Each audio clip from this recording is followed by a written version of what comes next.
गासिबो फोजोबजोबनांगौ दङ आङो जायफोर जोंनि PPL नि मावथि लोगो नोंथांमोना दिनैहाय बेयाव नुजाफैदों बयनिसिमबो गोसो गोरबोनि साबायखर बारे आखाइ खबना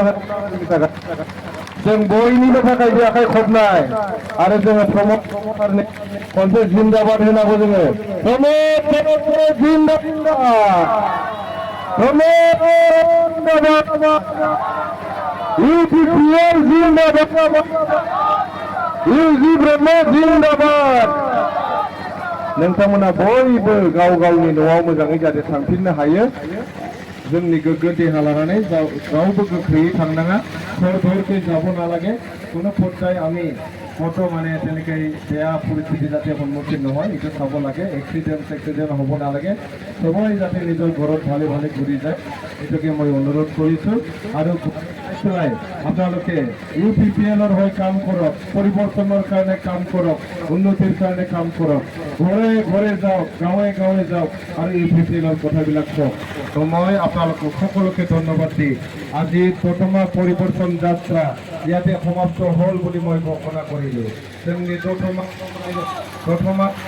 दतमा सोलायनायनि हान्जाफोरनाय हाबाफारिया बेयावनो थुंगेबाय नोंथांमोना बयबो थांफिनजोबनो हासिगोन गोजोन्थों थैंक इउ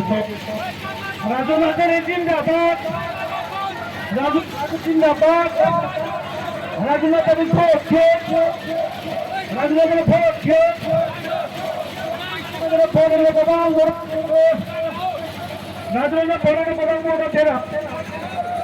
नार्जारि जिंदाबाद प्रमोद बर' जिंदाबाद प्रमोद बर' जिंदाबाद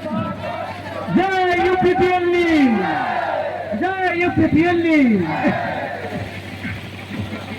मोनसे खावलायनाय जोंनि मावथि लोगो नोंथांमोना बेनार आरो फ्लेक्सआव नैबे थुलुंगाफुरि गेटनि अपोजिट थारमाने खोलाहा जमा दोननो हागोन गतिके आं जोंनि साफ्रोमबो मावथि लोगो नोंथांमोनखौहाय गुरै खावलायबाय नोंथांमोननि अभी मुझे मेरे चैनल में समाप्त करूंगा आप लोग मेरे चैनल पे बने रहिएगा उसके